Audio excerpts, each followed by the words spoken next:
Yo, ladies and gentlemen, let's ask ourselves what is better for dirt cheap resources? This very easy to build, no nether, no silk touch, no fuss, really easy bone meal farm, or this birch tree? Let's get to it.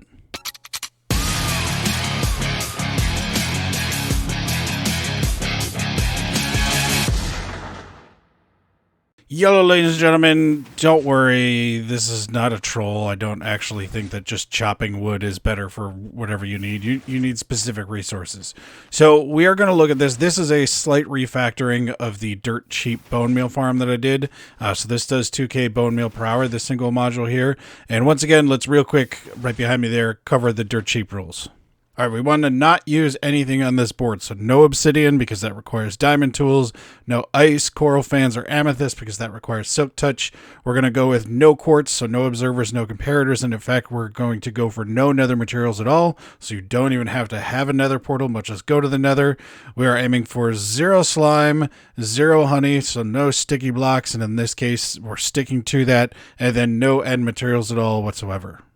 So this is the same base concept that we saw in the Dirt Cheap Farms video. I just did a slight refactoring of it. We took out just a couple of the T flip-flops because we didn't need them. Just kind of cleaned it up a little bit, cheapened it up on resources a little. Things like using a torch repeater here instead of a real repeater. I mean, whoop-de-doo. We pretty much saved on just a couple of dust, but still wanted to cheapen it up a little bit. So this is going to be in the world download. But the main thing that we're going to talk about is the other way that you can get bone meal. Bones, duh. But the question is, how do we get those super cheap? So there are very easy flushing mob farms that you can build. But again, even the base one just uses a few observers, which means you have to go to the nether. And if you don't want to do that, excuse me, I'm recording. You could also find a skeleton spawner and make a grinder out of that. But of course, that's dependent on finding a skeleton spawner. And even then, it's kind of slow. So I wanted to think of a way to make this super cheap. We can get wood. I mean, wood is everywhere. There's a jungle back there with tons of it. There's a deciduous forest. Wood is everywhere in Minecraft. I just want one more resource. Just this. Now, you may be asking, how do we plan to get bones from just a bucket of water and a bunch of wood? So here's the explanation of it. What I did is I spent a whole bunch of time working on some designs for this farm, and I then threw it all out and used someone else's design. So there was actually an episode in the 4x4 challenge that Omango made that had something that is perfect for the Dirt Cheap series here. And I DM Mango, said, hey, I've got this great idea. I really want to kind of amp this up a little bit, kind of retool this, make it. And he was so excited about it. He was just super, super excited. I couldn't contain his excitement. So what we're going to do is we're going to turn 1 bucket of water and some wood into a general mob farm. So we're going to get all these drops using just some wood and a bucket of water. We're going to get gunpowder for your TNT or your rockets. You got bone meal, rotten flesh you could trade to your villagers. You got string for crafting or making wool blocks, arrows for if you if you use mending on your bows instead of infinity. I mean, I don't think we could be best friends, but you could do it. And then we're going to get a few of these drops per hour because there are still some witches in general mob farms, but not much. Real quick, before we do the reveal, a couple things to note. One thing down in the video description will be a world download of this. So you're going to spawn right here. You can follow this yellow concrete line to get to what we're going to look at. There will also be links down the video description. One link to Mango's video on the original design of this farm, and then also a link to my video on this dirt cheap bone meal farm. So following this concrete line, you're going to see we built a few different versions of this. And what this is this is basically just kind of the bulk standard flushing mob farm, but we're using 0 redstone and just wood on it. Now, the reason I built it over the ocean is because then we can AFK lower. So you can build this, over ground anywhere you want, but then you have to AFK higher so that your despawn sphere, your AFK spot, this pillar where you go to stand, would be 128 blocks from the top of this. But when we got an ocean, we can go down deeper. You see, we can have nothing spawning down here. And then even down here, it gets pretty flooded. And you've got to be kidding me. I just got done talking about how these have been difficult to find. And really, dude? I don't know what you're talking about. There was not a dungeon here with a skeleton. Nope. So as I was saying, this is a flushing mob farm that uses just wood and just water. There is 0 redstone, 0 other blocks. So all you need is trees in order to do this. So let's go through this. Again, if you want to see the design and process of this, go check out Mango's video. I made very few modifications to this. All I did is I made it so we didn't need torches. There's going to be a few versions of this. Ones if you have versions of other resources. But we also then took out the actual redstone up here, and we're going to use a boat clock. We have the AFK platform up there, like I said, so that we have nothing else that can spawn in our area. Now, this does not spawn super fast, as if we had this in a perimeter in a skyblock world down at the bottom of the world, but it spawns fast enough. We can still get a mob cap here, and in fact, I'll put on screen right now the drops. We're going to see that we are pretty high up there. We're up in the 7,000 range with just this farm over the ocean. So this is a nice little, just punch some trees. Day one, maybe it takes a couple of days, but day one you can start prepping for this build. So we can see the mobs spawn on these platforms even during the day. So you can see the sun is up right now because we have this platform up top blocking off the light. And then what we need to do is we need to flush them off and they fall down and die. But without having observers to send on a signal to dispensers, dispensers using the cobblestone and everything, we don't want to actually do that. So Mango's plan was actually to have water come down here. It's going to spread out. It's going to flush off the platforms, and then it's also going to flow back into this hole. And because we have another open set of holes here, then it can go down to the next one, down to the next one, down to the next one. So all those mobs are going to then drop down and land on these chests. We've used chests because they're not spawnable and they're made of wood. You could use bottom half slabs, but then the problem is going to come with item flushing. So any items that are on a bottom slab, if you have water flowing down onto it, that item's hitbox is never going to hit the water. So that's why we use chest here. It's a nice block that can block it. Do I recommend doing it? Probably not, because this is expensive on wood and it's laggier.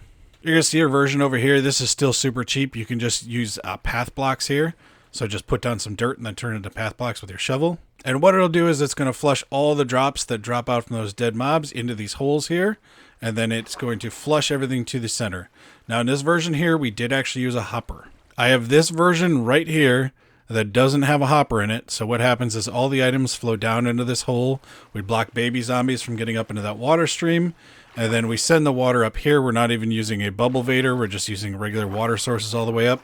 And the items have just enough time to go all the way up this column and get to where the player stands so that the player picks them up. So this is player collection, and then you can put stuff in chests as you go. So you can use that one if you really want to use 100% wood, no iron. But I mean, you're going to need a bucket anyways. You're going to need a little bit of iron, and iron on a cave is easy to get. It's not really a concern, but everything else in this wood, we're using like trapdoors and pressure plates and slabs and all that kind of thing. So let's show how we'd actually run this. What we want to do is, probably add yourself a little platform so that you can walk up here. And then we have this trapdoor that's stopping our boat. And you can see we have that boat that's under these slabs and in between these fences and slabs, so it just barely fits in there. Going to turn on my hitbox so we can see it just barely fits in there. We also have it covered because Endermen can actually spawn in here because these are 3 high, and then they can teleport to the top and stop your boat and slow down your rates. But if we just put some slabs on top, we're good to go. So to start it up, all we need to do is open this trapdoor, which will then unblock that boat. We can see that the boat is going to go around real nice and slow because unfortunately the water is going to take a long time to recede. So that's kind of one of the downsides of this. It's not going to be, like I said, as fast as your standard flushing mob farm. But once it gets over here to this trapdoor, this pressure plate on the trapdoor, we're going to see that's going to let the water out. And we can see it's going to flow down, flush those mobs out, flow down to the next level. It's going to keep flushing those out. Everything is going to fall down here and die. Obviously the Endermen don't die from that damage. But they'll get out of there getting hit by water. And if any mobs do have armor, what's actually going to happen is along with the items, they're going to get flushed down into those holes. They're going to fall down into this hole right here. And then eventually entity cramming will start clearing those out, making sure you don't have too many of them build up. But then in this case, everything goes in that hopper. And our other one, everything goes into that water stream. Now, once again, we have to have that boat go around real slow because we need to wait for this water to recede so that the mobs die on the next round. And boom, everything pops out. We start the cycle over again. So this is real nice and easy. I mean, we literally, if you take out the hopper, nothing but wood. I do recommend doing like the path blocks or something like that. Or, you know, torches in a normal survival world are not going to be that difficult to get. Just make this out of some normal blocks here, and then just put some torches around on the edges here to spawn proof this area down here. Because we don't want all our mobs spawning down here. So again, if you want more information about how that was actually designed, go check out the video by El Mango down in the video description. All I did was just make some minor modifications to the point of this is still Mango's design here. So that's why I'm not going to run through it too much. You can see his design process in that 4x4 video. But once again, I did want to include these other versions, you know, like I said. So this is the version that doesn't use the hopper. I don't recommend this, but if you're in a skyblock world where you just don't have access to it, you will notice I also do have lightning rods up here. Yeah, so wood burns. So if you could put a lightning rod on it, that'd be great. But again, what I do recommend is either just doing like some path blocks here if you don't have torches, or just use normal blocks here. Put torches around the edge to just spawn proof this area down here. This is all, bottom half slabs, so we're not worried about that. And then we have up here, these are top half slabs just to save on resources. So the rest of it, you know, this is bottom half slabs, so that's spawn proof. We don't have to worry about that. And then once you actually get it running for a while, I do actually recommend putting some double carpet around these edges here instead of the slabs. Because not only does that spawn proof, but then Endermen can't teleport to it. So any Endermen that spawn in here will actually get pushed down into that water, and then you actually get some Ender pearls out of it too. Now, while this mango farm is the one that I recommend building, because this is the one that's just going to be AFK, get you some drops, you know, make sure you cover your head for phantoms, and then you can just stay here. Especially if you get that lightning rod up, you don't have to worry about things burning from under you. This is what I use when I play Skyblock. So technically this works in a regular world. We've just built it up high enough so that once again my player doesn't fill up the mob cap down there because we're over the ocean. This is once again using 100% wood and water. So all we have is just platforms here. These are made of slabs underneath. So I'm just using the spruce to denote where we're using slabs, and birch are full blocks. And then we have these trapdoors that go across. So mobs want to pathfind to the full blocks. The ones that spawn here and pathfind here can still get a chance of getting pushed in, or sometimes that they also pathfind to this other side and then they fall in walking over the trapdoors. We have this nice system here. We just bumped up the water by 1 block there so that we could actually have everything in this 2x2 chute. And then that's really nice because now we have a kill chamber here that absolutely nowhere crouching in here could a skeleton actually see us, or a creeper actually see us or anything, and just completely ruin our day. So I have a similar thing where we have a slab roof up here. This actually serves 2 purposes in this farm. One is for pack spawning, to raise up the pack spawning up to this high. And then we also have these open slabs so that the packs can actually wander into the spawning platforms, which means we need to make this a little wider so that we can actually keep out the light so that all this area is completely dark. So if I turn on my light level overlay and then turn on mini HUD, we can see everything is dark in here.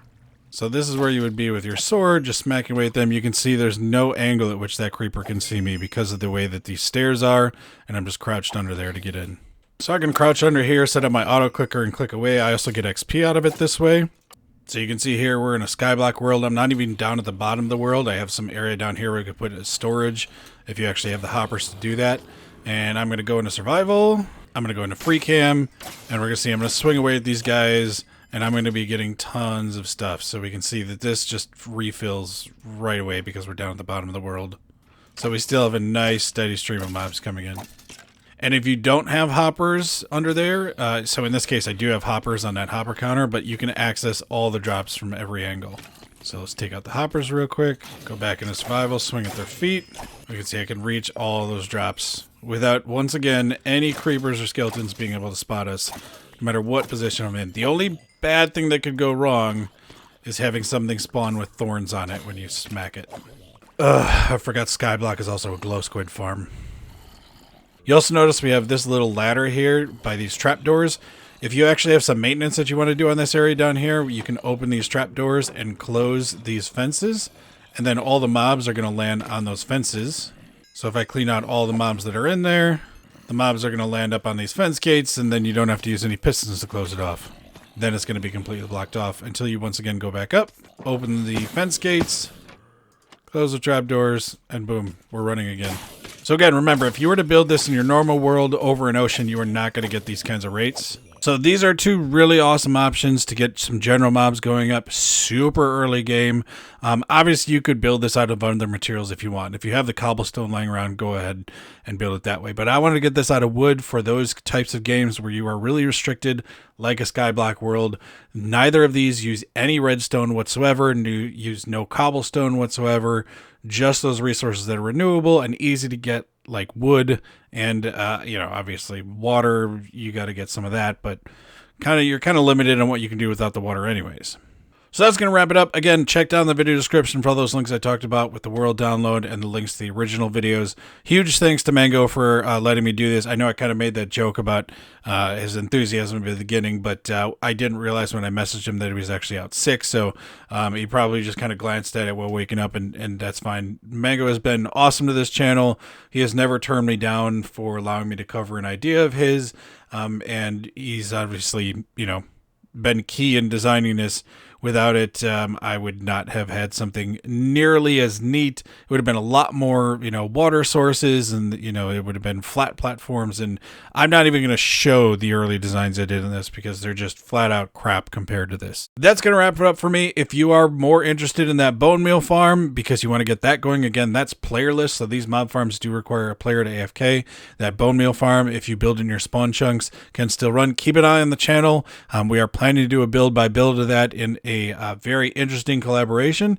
So that should be out hopefully sometime in the next week, but we'll see. I don't want to rush that. And then final thing before I go, this is something that I realized I used to do on my Twitch streams, and this is how I want to start ending the videos from now on, because this is an important message. So there is a lot of stuff going on in the world right now, and even if what's going on in the world isn't affecting you, you got something in your personal life that is getting you down, just know it's okay not to be okay, okay? Keep your chin up. Things will get better, I promise you. But in the meantime, don't beat yourself up for not being great right now.